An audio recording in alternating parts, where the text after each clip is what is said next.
Good morning, good evening, good afternoon, and welcome to another session of Bizarre Financing, how to start, buy, or expand any business with little or none of your own cash. We're going to talk today about taking the plunge, how difficult it is for people to do what I call pull the trigger. In other words, everything's in front of you, everything's available. There is nothing that should inhibit you from proceeding, and yet some people they don't know where to start. They get frustrated, they get fearful, and it comes time to actually do it, and a whole bunch of things stop folks from getting this thing done. So I'm going to address that today, and it's called How to Take the Plunge. How to take the plunge, the greatest obstacle to starting, fear. I want you to remember that word because it's something that we all need to learn how to expunge from our core, because it's fear that gets us into more procrastination than anything else. By now, if you've been a student of Bizarre Financing for a while, you know you have the tools. And during the course of being a student of Bizarre Financing, I know because I talk to many of our students from time to time, you guys are excited about the possibilities out there. You must now take that energy and use it to overcome your fears. And what fears are we talking about here? They're meaningful. There's the fear of the unknown. Many people are very comfortable with what they know, but the minute they step into that area where they're not sure what can come at them next, that fear of the unknown just becomes very paralyzing. The fear of failure is a very powerful fear that keeps many of us from even trying in the first place. The fear of looking foolish. I have to tell you, here I am on this webinar today, and my throat isn't clear. I feel like I'm looking very foolish, but I have no fear of it because we're all human and we all have our weak parts. And if I worried about looking foolish, I'd never get out there either. It's important that you overcome these things because they can really inhibit you. There's the fear of loss, and this is the one that really hits analyticals really hard. Folks don't like to lose. And the idea that once you make that effort, once you actually engage that thing, then you can lose. And if you're worried about that or you have a fear of it, it can really inhibit you. And this is the one that blows me away, is the fear of success. Some people are so comfortable with failure, so comfortable being in that place of stress and struggle, that the whole idea of being successful is off-putting to them. What do I do with that? How do I handle that? And there are people who actually are afraid to move forward because they truly are afraid to succeed. It puts them in that whole new place and they're not sure they'll know how to handle it. You will sense these fears most often when the time comes to meet someone, sign something,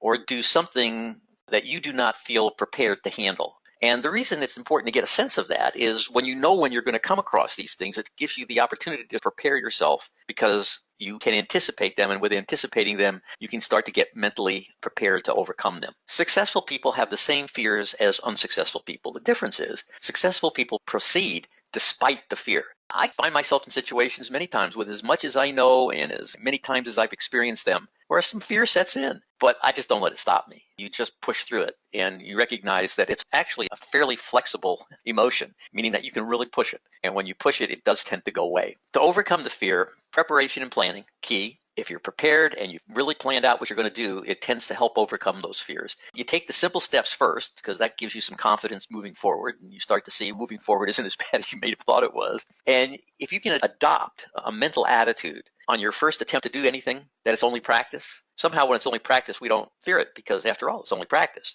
And even though we may be doing it in a real sense, but if we're treating it as practice, it helps to, again, remove the fear because it takes the importance off of it. It's only that importance sometimes that really culminates in that fear. Accept mistakes as a learning experience. I continue to make mistakes. I've been at this 50 plus years, and every once in a while I make mistakes, sometimes more often than I'd like. But I accept that they're learning experience. I accept that learning is a lifelong enterprise. And if I want to get really good at anything and I want to stay good at it, it's always going to be a constant learning experience where you keep making mistakes. Work with a buddy. When we gave the live events and we had our trainings in large meeting rooms, we used to have exercises where we would pair people up and give them assignments to do together. And it was amazing how working with a buddy energized people and started to remove a lot of the fears because they got a sense they could count on their buddy. In the military, the idea of working and fighting for your buddies is actually more powerful than fighting for yourself. The military uses that a lot to help people overcome their fears and to be able to be more forceful and even aggressive on the battlefield because you're fighting for your buddy. And if you feel that your buddy's there to back you and you're fighting for your buddy, it puts a whole new strength into the things that you're able to accomplish. I love the buddy system. And if people that have an alignment with your goals, buddy up with them. Take a lot of that road together. And I think you'll find it's a great support system. And then, of course, you got to stay focused on the dream. If you start to allow yourself to think about the challenges, think about the problems, think about all the things that could go wrong or could happen, that's where things can get a little off-putting. But if you focus on the dream and you stay focused on the dream, then all those little eddies that you constantly are walking through tend to get small as opposed to big. And the dream becomes the dominant thing in your focus. Now, believe in yourself, and that's a really important part of this too. Everybody that's on these calls with me, you're here and you've taken special effort in yourself to make yourself adept at getting yourself into a good, successful business. You're already doing things that the vast majority of people don't do. You've learned certainly things that the vast majority of people don't know. And that puts you way ahead of those folks. So please recognize that in yourself and believe in yourself and know that you can do this. And that belief in yourself will really help you persevere to overcome those fears and those reluctance areas where you find things hold you back. After pushing yourself through the early steps, that momentum will carry you through the more difficult steps later. The most important thing is to get going. The journey of 1,000 miles starts with that first step. It's the inertia of not stepping forward that tends to hold you back as well. And so just making those little baby steps, getting yourself out there actually doing it. I once had this aversion to exercise. I just couldn't get the idea that I was going to go out and run, or I was going to do weightlifting or any form of exercise. I just couldn't get into it. And a very good friend of mine said, look, here's what you do. Get yourself exercise clothes, i.e. sweats, tennis type shoes, or whatever it is. You have a workout outfit. And don't even think about working out. Don't even think about that. Just put on the workout outfit. Just put it on and watch what happens. So I did that. I got myself some sweat clothes and proper shoes to do all this stuff. And then I just put on the clothes. And by just doing that, all of a sudden, the whole idea of taking the next step, which was doing the exercise, wasn't a big deal anymore because I had now prepared for it. And it's just the idea of taking those little baby steps that help get you going, that once you start building that momentum, it all takes on a life of its own and it starts to move very quickly. And once you're started, you'll be amazed at how your fears fade. But it's so important to just get started. Take that first step. Do those first things. Get that momentum working. The greatest obstacle to succeeding, the negativity within ourselves and from others. A lot of times we have this little voice that's going off inside our heads. Oh, you can't do this. This isn't going to work out. You're not really entitled to have a business of your own. What makes you think you're good enough to do that? And then if we're not saying that to ourselves, other people are saying it to us. Other people who may even be jealous of who we are and where we're going because they're not going there. They're not taking the steps that'll get them there. They don't have the thinking capacity to undertake these type things, and they're telling us we can't do it. The negativity, whether it's coming from within ourselves or the people around us, is very dampening on our efforts. And it's difficult to replace years of negative programming with strong positive programming. The average child, by the time they're 5 years old, has heard the word no over 80,000 times. 80,000 times. And you're not even 5 years old yet. And so the whole concept of society wanting to keep us in a certain discipline and place creates this rash of negativity around us that envelops us from the time we're babies on up through the time we're just young toddlers and children. So that by the time we are into our teenage years, we may get a little rebellious in our teenage years, but believe it or not, we are still negatively programmed from all of that programming that we got all that time. You can't do this. You're not good enough for that. It's all enveloping.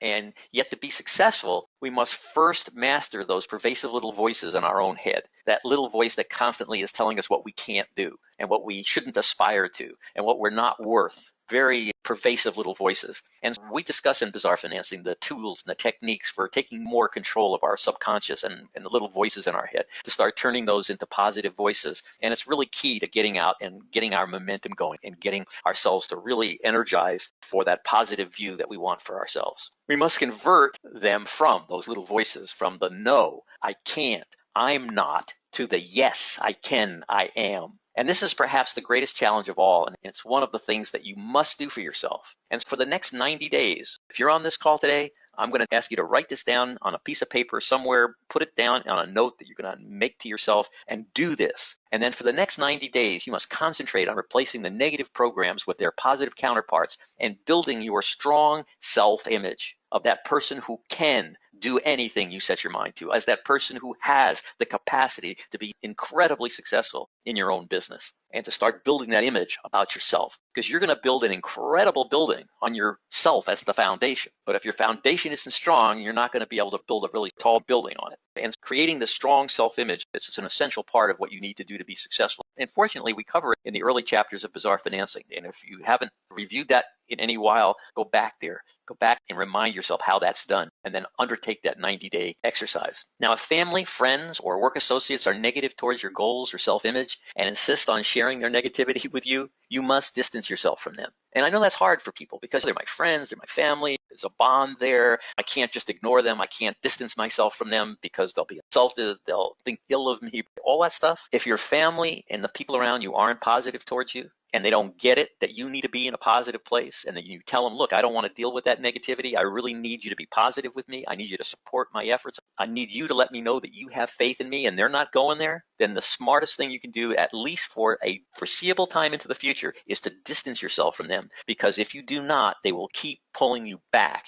into the boiling water that you've been sitting in, because that negativity will keep working at you until you distance yourself from it. And that's a hard piece of advice. And this is the most painful advice we give in this course, and perhaps the most difficult, And the second most painful advice that we give in this course is turn off your television set or your PC, all right, or your phone. And the reason for it is they are distractions. They are distractions. There's all this stuff and drama going on around you, and they get addictive, and you feel like you got to see the next show, you got to accept the next tweet, you got to do all this stuff. And in the meantime, you can't make any money with that stuff, okay? It's not doing you any good at all for the building of a successful financial future. It's a distraction, and you've got to get past it. So it's the second most painful advice that we give in the course. And take that time that you would have spent doing those things. Take that time for the next 90 days and use it to reread over and over again as many times as possible each section in the workbook. And I always say workbook, it's online, but it can be printed and as a workbook if you want to actually have it in print form. But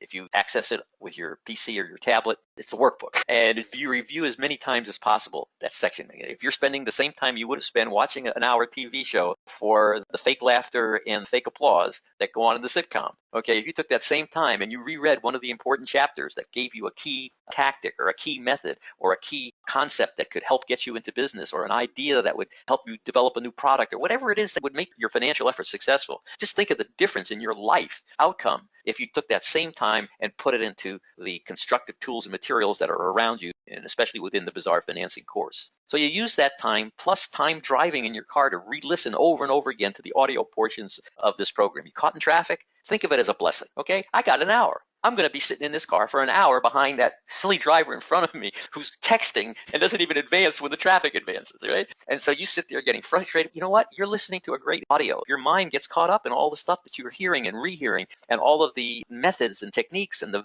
positive visions that you get out of those programs. And instead of having this frustrating time in traffic, you have made that time productive for you. So don't get frustrated with traffic. Turn it into the best time for your brain possible. Use it to enrich yourself. Each review will create a deeper level of understanding, making all of the information more usable. I have people that I've talked to through the years. Remember, I've been giving this program since 1980. So I talked to a lot of people who have been through it 20 years ago, 30 years ago, 5 years ago. And the folks who have been really successful, tell me the same thing. They live with this course. They live with the audios. They live with the videos. They revisit over and over again until they become second nature to them, until they just automatically think in the terms and in the positive ways that these educational and training videos that we put together are there. And the reinforcement, the way in which they become a second nature to that person, so that when a situation pops up, they don't even have to think about it. Immediately in their brain pops up the solution. Immediately in their brain pops up the technique or the method or the strategy that is the very strategy and technique that they can use to overcome that challenge.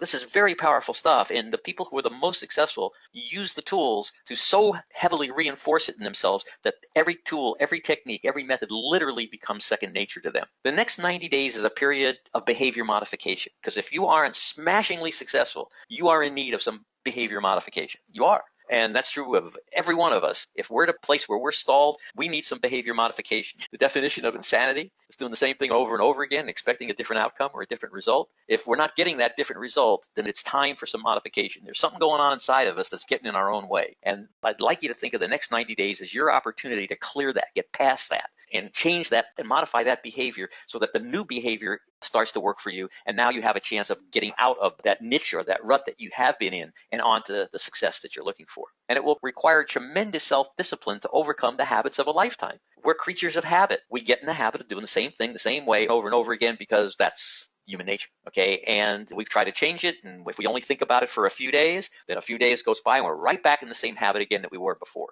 So it's going to take tremendous self-discipline. So be prepared for this. Be thinking self-discipline. Be thinking the fact that if you see yourself deviating from your mental diet for the things that you're going to plan to do for the next 90 days, you got to snap yourself right back to attention and say, nope, for this 90 days, I am doing this. I am heading here. I am undertaking this. I am going to modify my behavior, which I see as self-destructive in this way. I'm going to modify that over the next 90 days. That's taking control of yourself. That's taking control of the self that will produce your future outcomes. And it's an important part of a process to really move yourself ahead successfully. But you can do it. You can do it. Our most successful graduates did it by immersing themselves in the information and the techniques taught in this course. They took each section one at a time and line by line and followed the instructions. They make this manual for themselves their business builder's Bible, and it will guide you to the fulfillment of your dream. Everything you need to guide you through this business starting or business buying and business succeeding maze that you have found yourself in is in our workbook, it's in our videos, it's in our recorded webinars, it's in our audios, it's all there. It's been put in there year by year, block by block since 1980. And through that time, remember, we've lived through different economies. We've lived through booms. We've lived through busts. We've lived through inflation. We've lived through deflation. We've lived through booming stock markets. We've moved through busted stock markets. And all along the way, we've addressed the challenges, addressed the changes, addressed all the different things that were happening at that moment in history and how those challenges were overcome. So you have an array of information and tools available to you through Bazaar Financing that can accommodate your needs and your progress in any type of economy, any type of business environment, in any type of industry, in any type of business, with any type of dream or goal that you have. So use it. It's all there for you. Now, there's a summary of the steps to take, and I'm going to go through them because it's going to help you to really get your arms around, all right, what am I going to do here? What are the actual steps I'm going to take to really modify my behavior, make sure that I am an absolute force to be reckoned with in the accomplishment of my goals to succeed in business ownership? I don't care if you've read it 100 times, you're going to read it again. Reread the entire material again. Start from the beginning. Set the time aside. Remember the time you were going to spend watching television, the time you were going to spend playing on your cell phone, the time you're going to play games on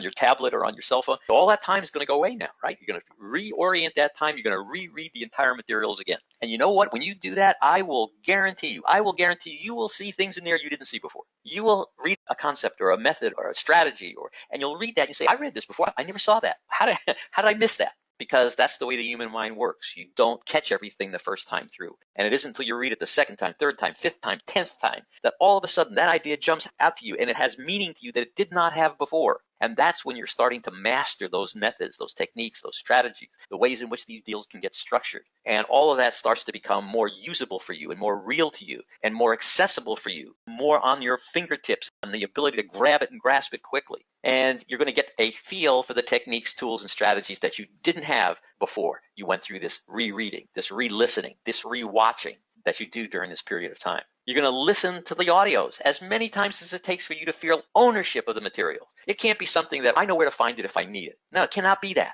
Okay? A lot of people feel, all right, I know how to use Google, man. I can find anything anytime I want it. I know how to get down there and find it. That's not good enough. For the things that are key to your life, they must be part of you. They must be innate in you. They must be at your fingertips immediately to address any need or situation that comes your way. And the way that you do that is by hearing things over and over again. It's no different than being a great baseball player. You're a great pitcher. How many times have you thrown that pitch across that plate? How many times in practice have you thrown that ball to that catcher? If you're the batter, how many times if you get up there in the batting cage and you swing until you perfect that swing? And it isn't until you've done something, not 100 times, not even 1,000 times, but 10,000 times, that swing becomes perfected, that all of a sudden now you can hit that ball with the strength and the force and the accuracy that you could never do that if you didn't do it 10,000 times. If you're serious about being in business, if you're serious about being at that level of success that you have envisioned for yourself, it's practice. It's hearing again. It's re-listening again. It's rethinking again and again until you've worked it from every angle and you know it cold.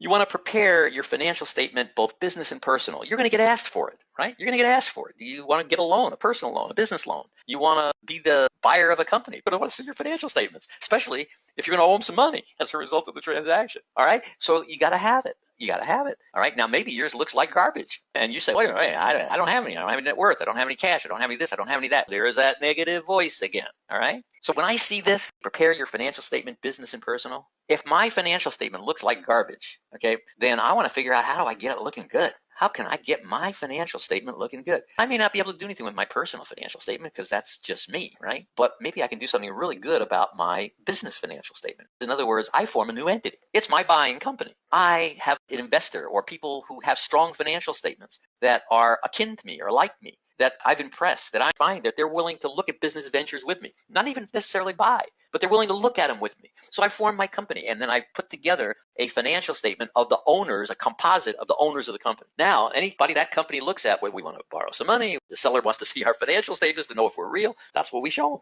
okay? Because I thought it out ahead of time. See, figured it out. How can I get a good financial statement in front of people instead of the one I got?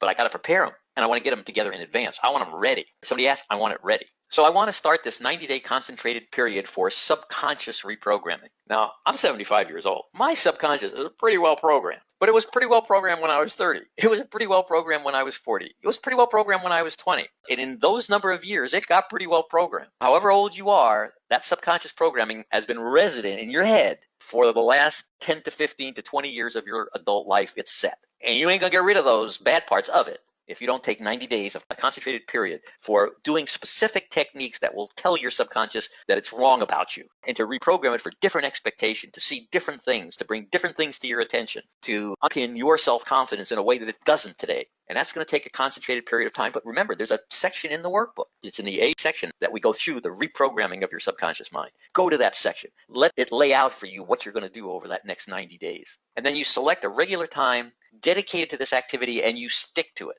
And you stick to it. You do not let yourself deviate for 90 days off of your plan to reprogram your subconscious mind, to reinforce the positives within yourself, and to expunge the negatives, expunge them. Now, I want to just remind you really quickly of one technique, okay, for changing the way you vision things and your subconscious works. I go through an example in the training video. If I tell you don't think of the Statue of Liberty, everybody can picture immediately this woman standing in New York Harbor, hand in the air with a torch, the spikes coming out of the band on her head there. Okay, you can picture the book under the whole thing. You picture, and it doesn't do any good to say don't do that, because your brain and your subconscious ignores the don't and goes right to the image, whatever it is. On the other hand, if I start talking about a very beautiful lake in upstate New York where the mountains rise steeply right out of this gorgeous lake, the water is so clear that when the water is 20, 30 feet deep, you can see the bottom. That's how clear the water is. And that on any given day, if you're standing on the shoreline, you can see a young couple maybe in a canoe paddling along at the edge of the lake. Now, while I'm describing all that, was there anybody thinking of the Statue of Liberty? I don't think so.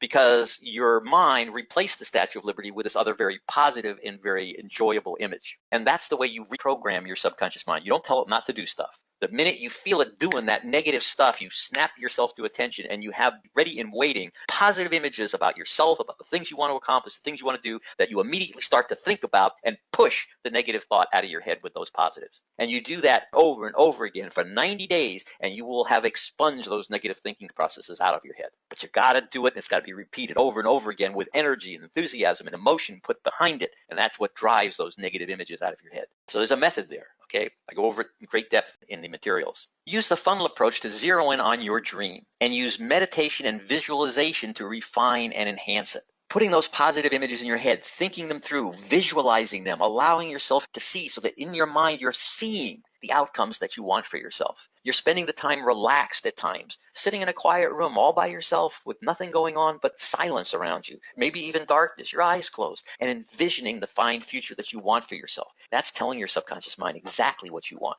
Exactly what you want. And after a while it says, okay, and it starts to deliver it to you. Very important part of the process, getting clear on your dream, getting clear on what you want it to be. Set your long-term, intermediate term, and short-term goals, and then put them in writing. Put them in writing. If you do not put them in writing, they wave and they weave and they distort and they transform and they disappear. But when you put them in writing and you exercise the discipline to review them and update them and revise them and refocus them, they're in writing, and even these readjust are put in writing, they become finite, they become clear, they become immutable, and they get done. Use the case studies and the various strategies you have learned to develop your detailed step-by-step plan. It's not enough that all the techniques be in the workbook. It's not enough that all the methods be on the videos. It's not enough. That's not going to get you there. What's going to get you there is you're digesting them, understanding them, incorporating them into the fulfillment of your dream on a step-by-step plan, because the methods are all there. You just got to translate them onto your particular dream now. The checklists are there, the methods are there, the strategies are there, the structure. So you got to select them. You got to decide which ones you're going to use. You're going to decide which ones are going to get you where you want to go. You may have 2 or 3, and so those are the ones you're going to work on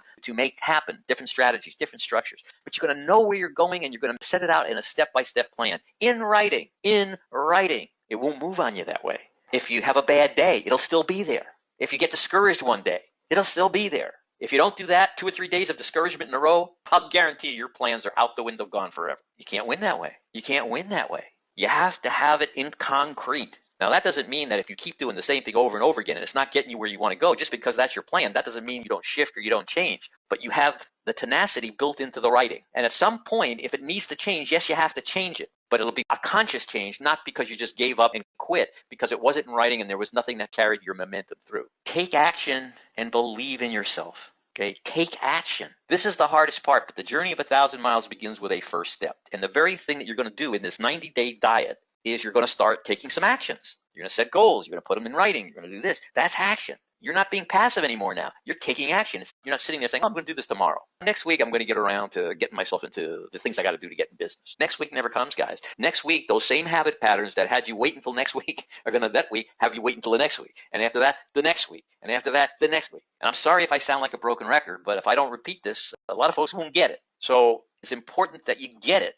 Because with these changes that you're going to make in the way you think, the way your subconscious mind works, the self-confidence that you have in yourself, the knowing that you know is going to make all the difference. And then take action. Actually take the first steps. And understand they're little baby steps, and that's fine. Take action. Because a body in motion tends to stay in motion. A body at rest tends to stay at rest. That's physics, folks. That's physics. And it works with your body. It works with your mind. It works with everything. Once you're in action, you're in motion. You got momentum. You got inertia. And that's when good things can happen. The batter can't hit the ball unless he's in the batter box. You have learned the answers in Bizarre Financing. They are all there, and there is nothing to fear because you're going to know this stuff cold. And then you need to exercise commitment. Remember, this is not just for you. It's for your family and a better way of life for generations yet unborn. This is not go eat a fish. This is how to fish. This is not only how to fish, but it's how to catch fish in big nets. It's how to know where the fish are hiding and go down there with that big net and scarf them up, not enough for you, but enough for your family, enough for your community, enough for your country, enough for humanity. That everybody wins when you learn how to do this and do it well.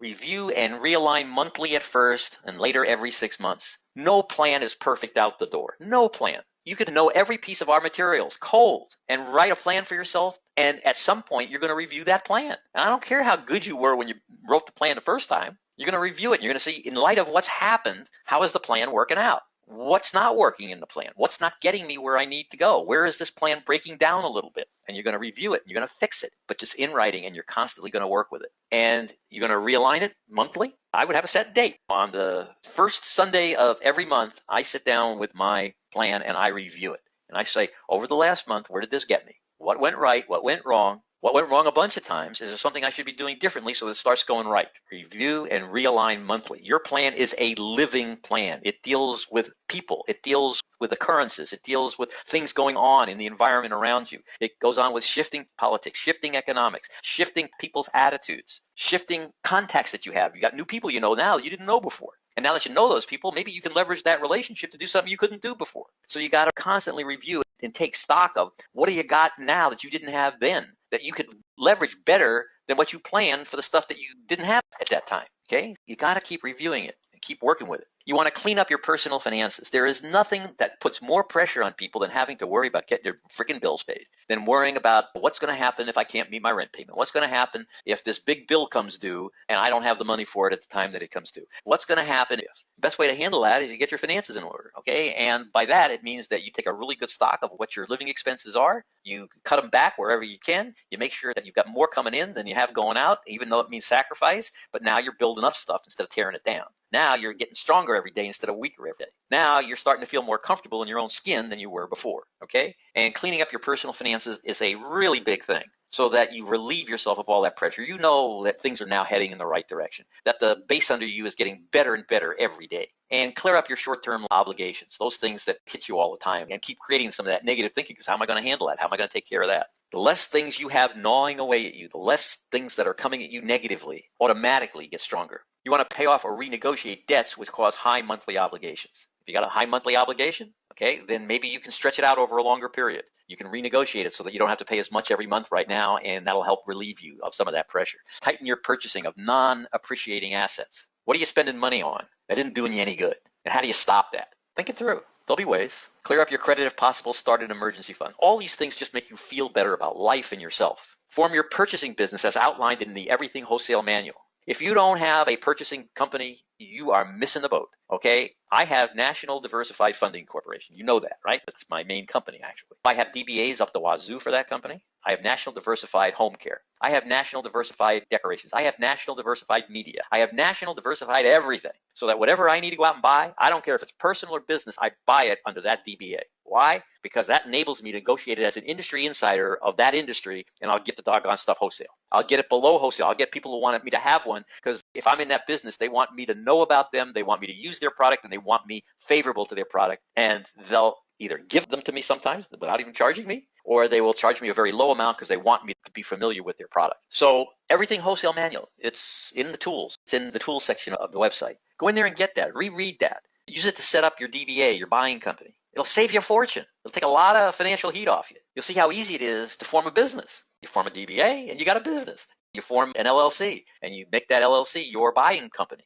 And you go out and you get a sales tax number. You do all the little things that make it a real business. Because now when you go out to use it as a buying company, anybody checks it out, it's real. It's registered as an LLC. It's got a bank account. It's got everything. Okay. And it tells you in the wholesale manual how to name it so that it can be used for anything. Like my National Diversified. National Diversified can be put on the front end of anything. National Diversified Brokers, National Diversified Human Resources, National Diversified whatever. And I'm instantly a buyer within an industry of anything I want to buy. And you'll see how easy it is to form your business. You'll save money on putting your businesses together. So if your first company is a buying company, and now whatever business you're going into, whether you're buying that company or starting it from scratch, you now have a vehicle for making the purchases cheaper and easier. Okay, so every business you'll ever go into now, that buying entity is positioned to get what you need cheaper. Obtain copies of the books and publications mentioned in the various sections as you review them, and then study them. So much today is done online, so much easier. I don't get much in the way of printed materials anymore. I'm able to get everything on my screen, and you can too. Visit the websites using the links in the various sections and get a feel for the vast array of tools available to you via the internet. The internet has put the world at your fingertips. The world.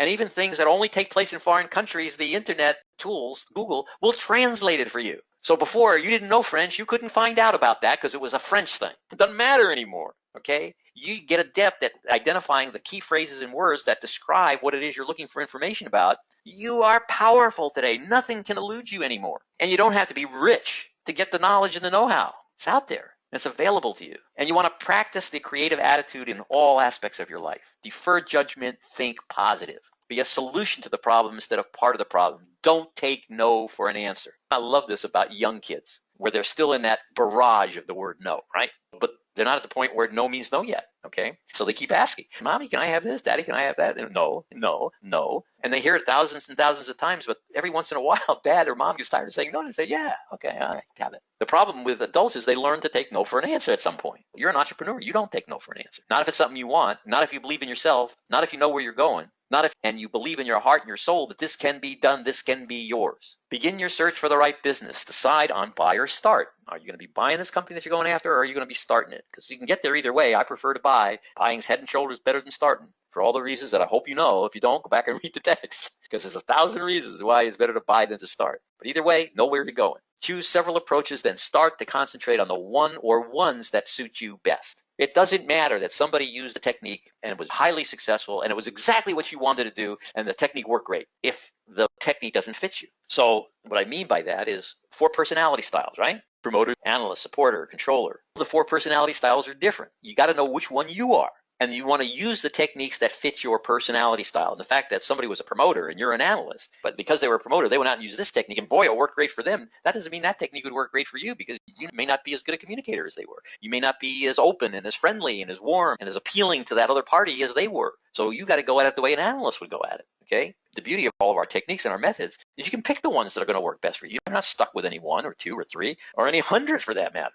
There's hundreds of approaches that you can take. And after all the years that have transpired since 1980, they've all been brought into our course. We keep updating this course all the time. Begin reading your local newspaper in depth at least once a week, especially the business section. Now, I live at this little community called Canyon Lake. It's a little community in California, halfway between Los Angeles and San Diego. We have this little newspaper here that serves the community. Okay, this is a gated community, 5,000 homes around the lake. It's got a little community newspaper. I read that thing every Friday, the Friday Flyer. And why? Because as I'm just thumbing through it, I'm seeing little things of people and what they like and what they're doing. And this isn't a magazine that sets the world on fire. But you know what? I pull connections out of there. I pull insights to there. It's the things that are going on that I wouldn't know are going on. And then at those events, I can meet people or I interact with people there. But at least I know what's going on. I have a source of that information. You are a conduit of information. You are a user of information. It's your lifeblood. And whether it's local, whether it's community, whether it's state, whether it's national, whether it's international, you want different sources that you've identified and cultivated for your particular needs that feed information constantly coming into you of the very type and nature of information that you want, so that your mind and thoughts can quickly surf through that information and pull from it those things that can help you.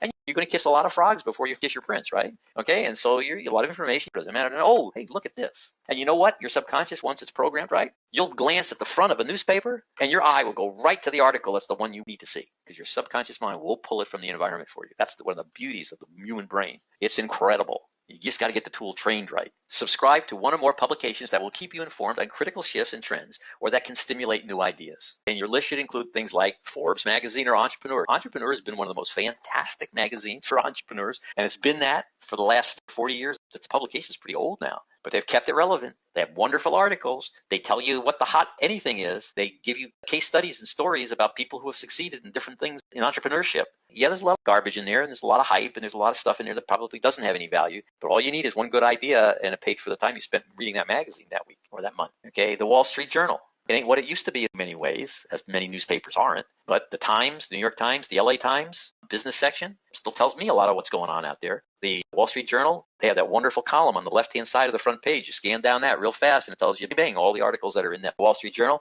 And your subconscious mind, I guarantee you, will pull out as you're scanning down that the one that you should go read. They're fabulous. They'll help you get where you want to go. Even a publication that deals in your favorite hobby or sport can give you ideas.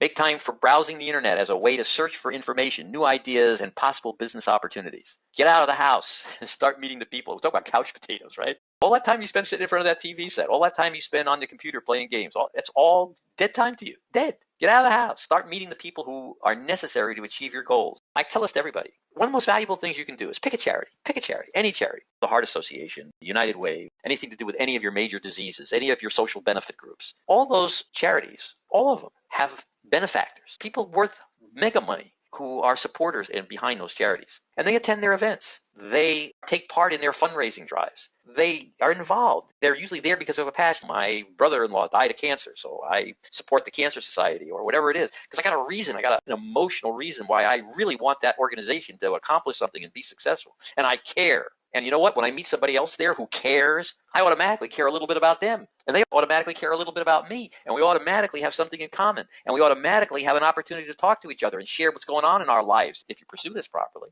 And so all of a sudden, you're building allies of people of substance. And you're doing that instead of sitting on your couch. You tell me which is going to get you further in life. If you are working at a full-time job, meet people for breakfast, lunch, or dinner, okay? And I don't know any job that ties people up to, even for that 8 hours a day, there's always the half-hour lunch or the 45-minute lunch or the hour lunch, or if you're in some businesses, 2-hour lunches, right? Or there's before the day starts. Before work actually starts, you can meet them for breakfast. There's after the day is over, you can meet them for dinner. There's all these times that if you're not utilizing those times, those are times that can make money for you if you know where you're going and you got your plan down. Use weekends and evenings for meeting and planning. If you plan to start a business, do a market survey by a certain date. Okay, I'm going to start a business and it's going to make widgets. It's going to make widgets. And before I go spend a lot of money starting this business to go make those widgets, you know what I should do? If those widgets or a similar type widget would be sold at a supermarket, I should get down to the supermarket with a pad and a pencil. And as people walk out the door, I say, excuse me, sir, excuse me, ma'am, I'm looking to actually start a company that manufactures widgets. And what I'd like to know is just to ask you, do you use widgets? And then I would ask them 1 or 2 questions about the widgets.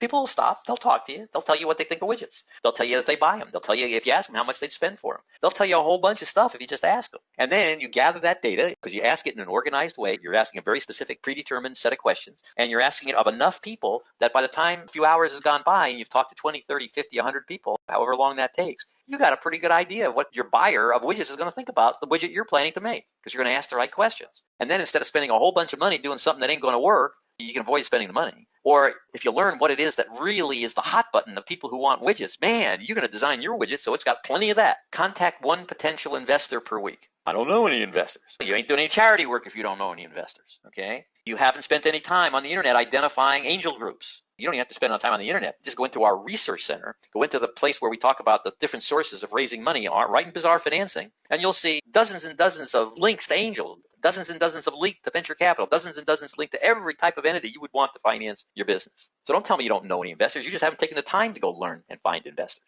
You just haven't taken the time to go do that, and you haven't created the plan to go do it. And it's time that you did it. Prepare a business plan by, okay? How many of you have a business plan for the business you want to go into, where you've laid out A to Z, where you're going, what you're going to do, how you're going to get there, what techniques you're going to use, where your money's coming from, how big you want it to be by such and such a time, and what kind of methods you're going to use to market the product? I just reeled off a few things. And you have a written plan to go do that. I would almost guarantee you that the number of you have already said, look, I plan to do a business plan, but I planned to do that 2 years ago. I never did it. If you don't have the plan, it ain't going anywhere. And if you don't write the plan, you're not going anywhere. And if you don't exercise the mental discipline to write the plan, you're not going anywhere. So please prepare a business plan, pick a date by which you're going to have it done by, and then post with a magnet a note on your refrigerator door that you got to see every time you go in there to get a drink or a snack or anything else. Business plan due by this date. And then underneath that, you might have, in order to have it done by that date, I got to start it by this date, I got to finish this section by this date, this section by that date, this section by that date, this section by that date, so that every one of the items that has to be in the business plan, you got a date for that. That has to be done by. And then you have to have the discipline to sit down and actually do it. And when it gets tough, too bad. It's time to think it through. All right?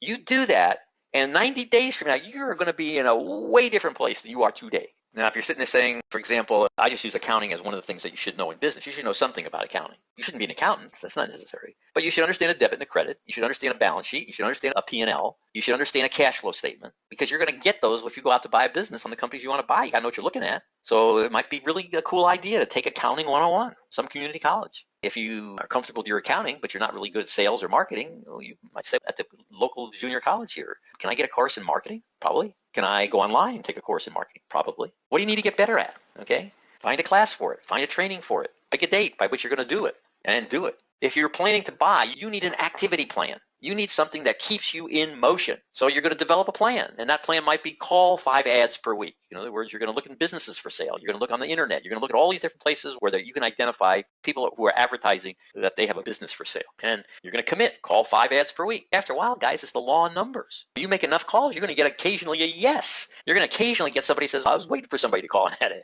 Send out 25 prospecting letters per week. I'm just going through some of the techniques we train you how to do here. Inspect one business per week. Make one offer every month. There should be a commitment on your part to do it, and you should be following to see, how am I doing on this? Am I getting it done? Because it's all in the law of numbers. If you are doing none of these, then nothing's going to happen. But if you're doing just that little outline right there and you're disciplined in it, it's all in the law of numbers. At some point, you're going to hit a number, and the guy's going to come up, or the gal's going to come up and say, yeah, this is great. I was waiting for somebody to call on my ad. And now you got a live one to talk to here. You're in motion. Good things are starting to happen. Contact several business brokers about your goals. There are business brokers galore out there, okay? They don't cost you a dime until they find you something. And they don't even cost you a dime then until you close the deal. And if you negotiate with them and you take the time to develop a rapport and relationship with them, I get them to cut their commissions. I get them to charge the commission to the seller, but then they put it back through escrow into my deal, reducing the amount of down payment that I have to come up with. Because at the end of the day, a business that they sell has value. A business they don't sell is just costing them time. Visit one new office per week. Practice your seller analysis by stopping at a for sale by owner and testing out the 10 questions on it. I'm going to ask you this question. Everybody should know that there's 10 questions you ask a buyer. And the 10 questions are in our workbook, and they're designed, each one, to do something very specific. From build your rapport and your cosmic bond with the seller, to provide you critical information, to pre-frame and pre-position you as the right buyer for that business. Those 10 questions work for you. And if you're not out practicing and asking those questions to sellers, then you're not doing yourself justice. Because at some point, knowing how to ask those questions, knowing how to use them properly, will help get you the very business that you want. Remember, if he's not a flexible seller, he may not respond. But don't worry, it's just practice anyway, and it might lead to your first purchase. And the word is just practice anyways. Those words are very important. Because remember, we're going to fool our subconscious mind. We don't want our subconscious mind burdened by the fact that this is for real and my fears set in. We don't want that. Okay? So what we want to do is we want to get an attitude. It's just practice. Just practice. So when you get the first guys you're going to go call, You don't have to take it that seriously. You don't have to overly stress yourself and burden yourself. You're going to go out and practice. And the most successful folks I know, they've been doing this 30 years, and every time they're just practicing or out there having fun, meaning it's a game, and they don't take it seriously.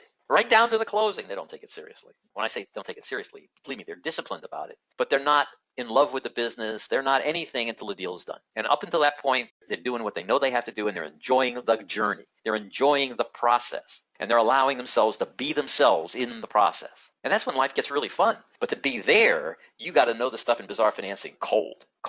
Find your partners. Your goal is at least $50,000 or more in cash. Now, that's for a tiny business. You want to find $500,000 worth of investors, $1 million worth of investors. And if you're a real aggressive son of a gun or daughter of a gun, you want to find a couple of $1 million in investors. You want to find lenders that if the deal is right, they'll fork up $5 million, $10 million, $20 million if the deal is right. And you're going to know who those folks are in the field that are like the field that you're going into. So you can get all that right out of our research in Bazaar Financing. You go in those finance groups. We'll take you through several hundred venture capital firms, for example. And we'll show you how to link onto their websites. We'll show you how to link onto an Excel spreadsheet that will actually take you through all their names, all their websites, links, what they like, what they don't like, what industries they like, what industries they don't like, what size loans or size investments they want to make, minimum and maximum. They'll take you through everything from geographical areas that they prefer. It's a little bit of work. You work your way through that sheet. You start eliminating all the ones that aren't supporting what you want to do. But now you're left with a handful, 10, 20, 30.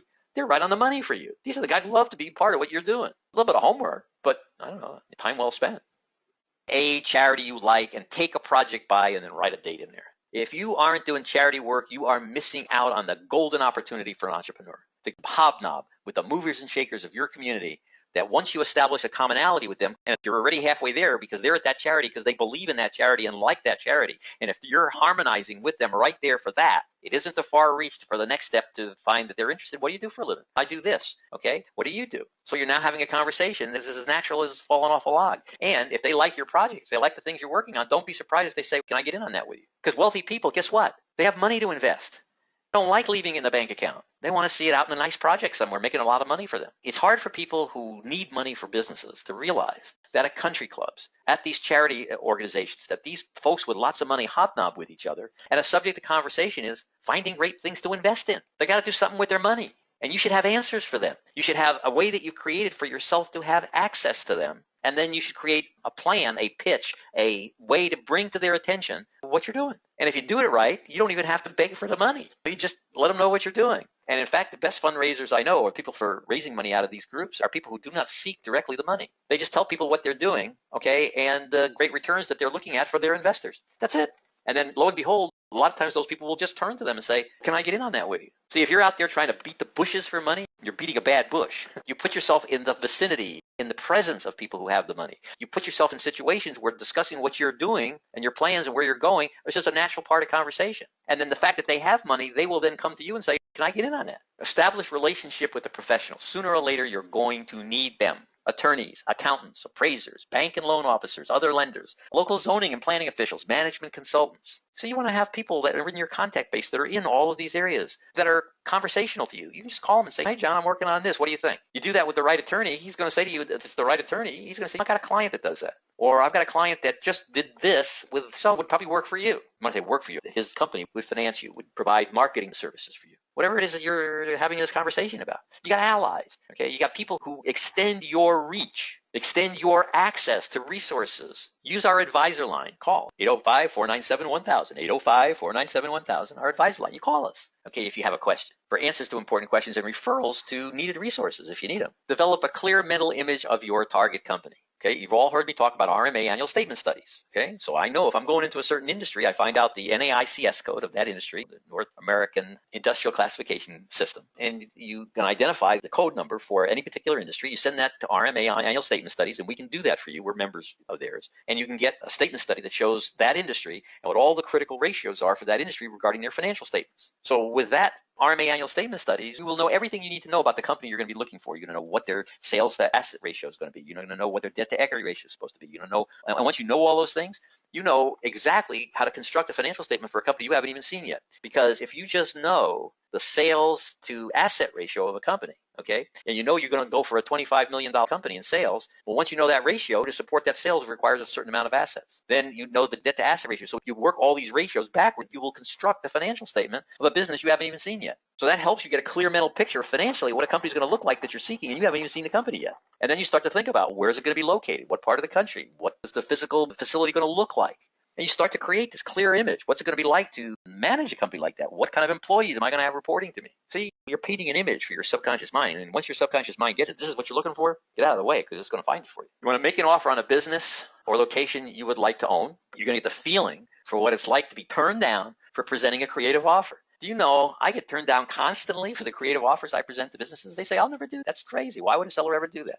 Present that crazy creative offer to enough companies, guess what happens? There's somebody it fits. And after a while, when a guy hasn't been able to sell his business for 3 years, my creative offer starts to look pretty good. See, I just don't go out there to buy a business. I go out there to buy a business well. Get used to being turned down. It won't be the first time or the last. And it's all cool. It's part of the game. Remember patience. You must learn to temper the motivational part of our course with persistence and relax. All will fall into place in time. And be prepared to wait it out if necessary. Good negotiators let time work to their advantage. See, the seller, if he wants to sell, he's got to sell his business. As a buyer, you don't have to buy that business. You can buy another business. So for you, time is not an issue. You're waiting for the right one. You're waiting for a motivated seller. You're waiting for companies with certain types of characteristics to them that are going to make them easy to finance, i.e. asset-based lenders or whatever technique you're going to use. If you can establish yourself in just one business in the next year, you're doing fine. That's all. It just takes one. And do not fail to start because you can't see all the answers from where you sit now. Have confidence that as the questions present themselves, so will the answers. That's what Bazaar Financing is all about. Now, if you have questions, I was going to try to take questions, but I see we're like 23 minutes after the hour. I went a little long here, and so I apologize for that. I see there's a couple of questions. Let me see if I can grab them real quick. How do I deal with sensory overload? I need to become an expert everywhere before I become successful. No, you don't. You don't have to become an expert everywhere. You need to have one area where you are extraordinarily proficient because that's going to be your strength. You need to have one strong suit. So you should decide what that is.